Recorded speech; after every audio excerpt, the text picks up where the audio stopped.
এই নতুন বছরের নাইকা থেকে আসা এটা আমার ফার্স্ট পার্সেল। আর আমি কিছুটা অবাক হলাম, কারণ লাক্সারি স্টোর থেকে আমি এমন কিছুই পারচেস করিনি যার জন্য ওরা আমাকে লাক্সারি স্টোর থেকে বক্সটা সেন্ড করেছে।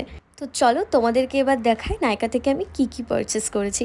বক্সটা ওপেন করা মাত্রই দেখলাম লানেশের এই স্লিপিং মাস্কটা আমি ফ্রিতে পেয়ে গেছি। আর আমি নিয়েছিলাম মেবলিনের একটা সুপারস্টে ফাউন্ডেশন, এটা আমি সামারের জন্য নিয়েছি। আর এই লিপস্টিকটা আমাকে নাইকা থেকেই ফ্রিতে দিয়েছে, কিন্তু আমার কালারটা একদমই পছন্দ হয়নি। সবসময় ইউজের জন্য খুব হেভি কিছু ফাউন্ডেশন তো ইউজ করা সবসময় পসিবল না, তো আমি এই জন্য একটা টিন্টেড ফাউন্ডেশন খুঁজছিলাম।